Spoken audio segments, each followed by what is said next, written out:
જગન્નાથ યાત્રા થવાની છે તે અનુસંધાને અમદાવાદ પોલીસ ખૂબ જ મહેનત અને ખૂબ જ સારી રીતે પૂરતો પ્રયત્ન કરી રહી છે.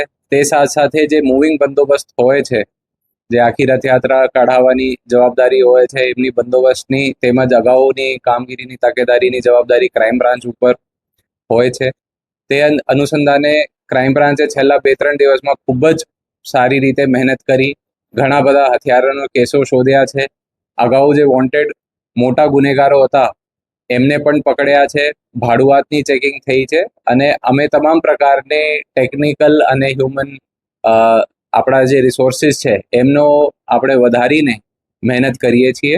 તે સાથે સાથે આપ સૌનો જણાવવા મને ખૂબ જ સારું લાગે છે કે આપણે જે કોઈ પણ પ્રકારની ભગદડ ના થાય કે સ્ટેમ્પીડ ના થાય તે માટે આપણે એક સ્પેશિયલ આર્ટિફિશિયલ ઇન્ટેલિજન્સ યુઝ કરીને એન્ટી સ્ટેમ્પીડ, એન્ટી ક્રાઉડ્સ એમાં જે ઘણા યુવા લોકોનો જે સ્ટાર્ટઅપ્સ છે અને એ લોકો આ દિશામાં કામ કરી રહ્યા છે તેમનો સાથે જોડાઈને અમે એ લોકો કર્યું છે.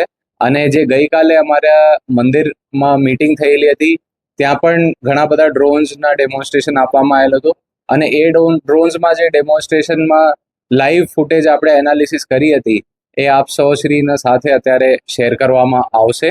અને આપણી કોઈ પણ મીડિયાના ભાઈઓ અને બહેનો મારફત અમારી એ જ રજૂઆત છે કે કોઈ પણ લોકો છે એ બહુ સારી રીતે શાંતિપૂર્વક એ ભગવાન શ્રી જગન્નાથની યાત્રામાં જોડાય અને કોઈ પણ આપશ્રીના ધ્યાન ઉપર મુદ્દા આવતો હોય તો ક્રાઇમ બ્રાન્ચમાં જાણ કરવાની વિનંતી છે.